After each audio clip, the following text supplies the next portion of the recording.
Là, c'était fait d'avance. Hein. Voilà, l'équipe sort Sojason avec son leader, le Haut-Savoyard Jérôme Coppel, dans un exercice qu'il affectionne, le contre-la-montre. Arnaud Coyot souffre du genou depuis là, une année 2011 assez compliquée, n'était pas en forme, il avait été malade avant le Paris-Roubaix où il excelle. Lui qui est originaire du département de l'Oise, c'est un Picard, Arnaud Coyot, qui a porté les couleurs du CC Nogent-sur-Oise. Il y a le plus jeune, je vous l'ai dit, Anthony Delaplace, forcément crispé. Un des plus grands, c'est Laurent Mangel. Équipe très appliquée, managée par Stéphane Hello. Beaucoup de roues libres derrière. Hein. On est quand même sur une portion encore où le vent est dans le dos. Alors notre dispositif, Laurent Belay sur la moto. Au départ, nous avons Jean-René Godard. À l'arrivée, Nicolas G. On va saluer Jean-René Godard qui est avec un champion de France sans maillot tricolore. Bonjour Jean-René. Oui, bonjour Thierry, bonjour à tous. Mais regardez, ils sont très très sympas véritablement, les gens de chez Quick-Step. Ils nous ont permis d'entrer dans l'ère d'échauffement et de les accompagner pendant cet échauffement. À côté de moi, Sylvain Chavanel. Regardez, on peut l'appeler, sans se tromper, le sourire du Tour de France. Ah, ça c'est sûr. Alors Sylvain, comment ça va? Comment ça va après cette première journée qui a été agitée? Ça va très bien. J'ai été pris dans la chute à 2 km, donc il y a eu un barrage devant moi. J'ai fini tranquille l'étape. De toute façon, Gilbert était très fort pour gagner, donc pas de regret. J'ai pas de bobo, c'est le principal. Après une journée comme aujourd'hui, c'est toujours assez spécial. Regardez la tête de mes coéquipiers, tous concentrés. C'est une discipline où il faut rester concentré un maximum parce que faut garder une certaine homogénéité. Voilà. Vous espérez faire un résultat? L'équipe Quick-Step, il y a vous, il y a Jérôme Pinault, il y a Tom Bonnen qui est juste à 2 mètres de nous. Vous espérez faire un résultat? Un résultat dans le top 5, ça sera difficile. On a des bons coureurs, mais on n'a pas travaillé la discipline. Il y a des équipes qui ont annoncé tout simplement, qui ont travaillé avec leurs collègues. Nous, on arrive avec les noms des coureurs qu'on a dans l'équipe. On va essayer de se débrouiller comme ça. Merci. Jean-René. Tout ça dit bien sûr avec le sourire. Oui, Jean-René, je profite que vous fassiez notre relais. La première chose, c'est cette fameuse chute à 2 km. On l'a aperçue, il y avait une quarantaine de coureurs, mais on ne sait pas, on n'arrive pas à voir ce qui s'est passé. Qu'est-ce qui s'est passé? Pourquoi c'est tombé à cet endroit-là? Alors, votre opinion et votre témoignage. Laurent Jalabert et Thierry Adam vous écoutent attentivement parce qu'on est en train d'essayer d'analyser, vous savez, les images d'hier et cette fameuse chute à 2 km. Est-ce que vous avez vu, vous, ce qui s'est passé exactement? Parce que l'image ne le montre pas nettement. En fait, les deux chutes, je n'ai rien vu. La première, la plus grosse, j'étais sur la gauche, 2-3 places derrière Gilbert. C'est tombé sur la droite, 10-15 places derrière moi. Et après, celle de 2 km, apparemment, c'est Mathieu Goss qui est tombé le premier. Et après, c'est ça empilé comme on connaît, comme un jeu de cartes. Donc c'est Mathieu Goss à l'origine qui est tombé. Ce serait lui, en fait, qui aurait déclenché cette chute. Apparemment, avec une petite vague, il a touché la roue avant. Et il est tombé le premier. Et puis derrière, on est arrivé très vite. Mais merci, vous étiez un consultant de luxe pour France Télévisions au cœur du peloton. Merci Sylvain. À vous Thierry. Merci Jean-René, merci Sylvain Chavanel. En maillot de champion de France, mais pas tout à l'heure, pas sur la route, pas aujourd'hui, demain, lorsque nous irons jusqu'à Redon, puisque demain nous allons de Vendée en Bretagne, Jean-Paul.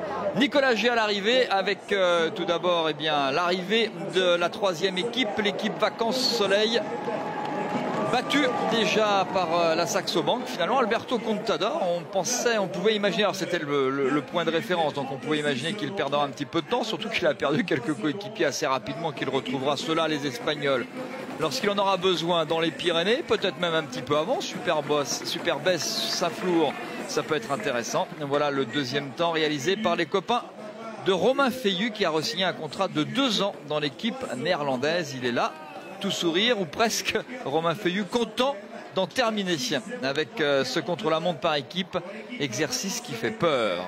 Et 47 secondes de perdu quand même sur l'équipe Vacances Soleil, mais qui a bien limité sur la fin. Elle était à 39 secondes au kilomètre 16. Autrement dit, c'est plutôt l'équipe Saxo Bank, je pense, qui a peiné à 6 face au vent dans les derniers kilomètres et qui n'a pas réussi à maintenir la même cadence que dans les tout premiers kilomètres. Et cela se vérifie avec notamment l'équipe AG2R La Mondiale, qui elle est passée en 3e position au premier pointage après 9 km à 17 secondes de la formation Saxo Bank. Et au kilomètre 16, donc quelques kilomètres plus loin, elle était à 27 secondes en deuxième position. Elle progresse bien, elle a perdu moins de temps sur le deuxième tronçon. J'imagine qu'elle finira mieux que Saxo Bank. Nicolas G est à l'arrivée avec une information. Nicolas, hier ça n'a pas été un jour simple pour Alberto Contador. Alors d'abord on va attendre, c'est un beau départ, c'est une belle image, c'est du grand spectacle contre la montre par équipe et on va attendre le départ de la troisième équipe française, c'est la FDJ de Sandy Cazard. On salue au départ Sandy Cazard. Sandy Cazard au départ. On pourrait faire speaker. 30 secondes. D'ailleurs remarqué. Tout en ambiance. Jérémy Roy échappé. Un des premiers à s'être échappé hier sur le Tour de France.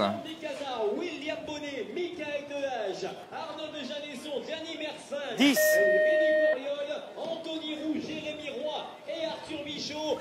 5, 4, 3, 2, 1, top! C'est parti pour la FDJ avec notamment Rémi Poriol, Jérémy Roy, Arthur Vichot, une équipe, en tout cas son manager qui a quand même laissé à la maison son sprinter Utarovic. Pierrick Fedrigo n'a pas souhaité être sur le Tour de France, physiquement pas bien, moralement pas trop non plus. On lui souhaite beaucoup de courage et de retrouver son bon coup de pédale, lui qui nous a fait tant rêvé déjà sur le Tour de France par exemple ou au Critérium International l'an dernier et qui n'est pas venu avec Pierre Rollin, son Canadien qui avait été victime d'une fracture de la clavicule lors de la dernière étape des 4 jours de Dunkerque. Nicolas G, bonjour. Ce fut dur hier pour Alberto Contador, circonstance de course. Finalement ça s'est pas trop mal passé aujourd'hui dans le contre-la-montre par équipe, a priori en tout cas le temps pour l'instant est bon, on va voir par rapport à ses principaux adversaires. Mais décidément, la pression n'est pas facile à supporter puisqu'il lui est arrivé une petite aventure à l'arrivée, je crois. Bonjour Nicolas.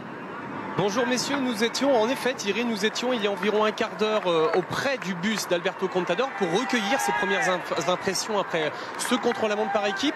Et Alberto Contador a été appelé par les commissaires de l'UCI qui sont venus le voir en lui demandant de les accompagner au départ pour contrôler son vélo de contre-la-montre. On le sait, ces vélos sont toujours contrôlés avant le départ.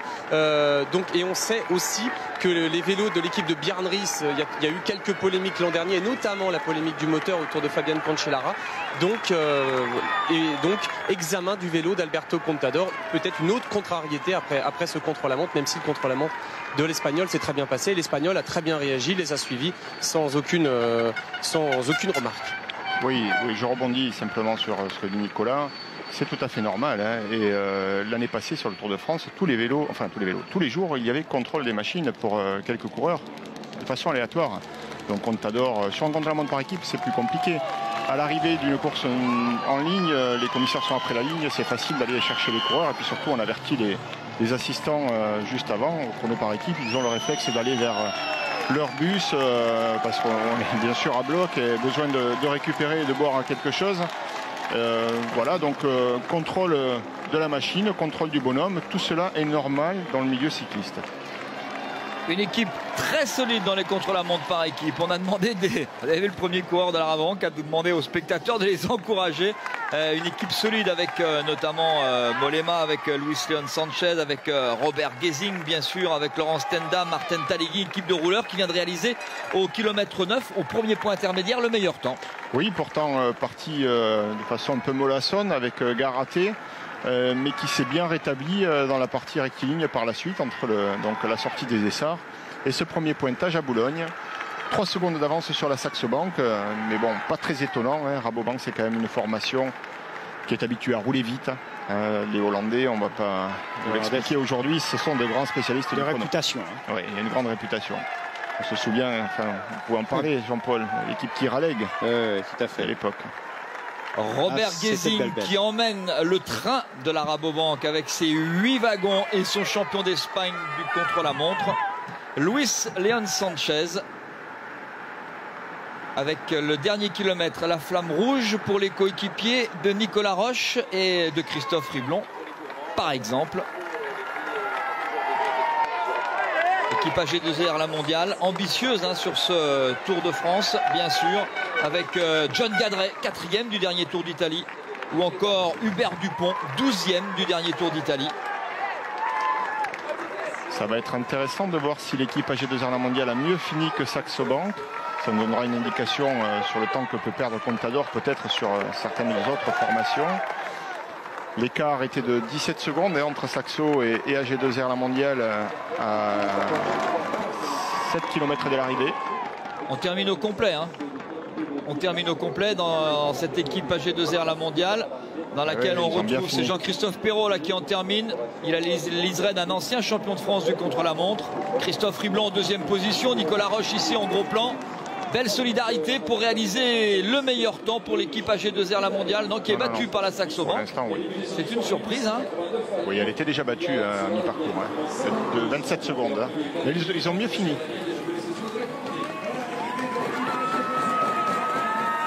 Voilà, 25-41, c'est quand même 25 secondes de retard, 25-59, presque 26 secondes de retard sur la Saxo Bank. Ils ont repris 2 secondes à Saxo Bank dans les 7 derniers kilomètres.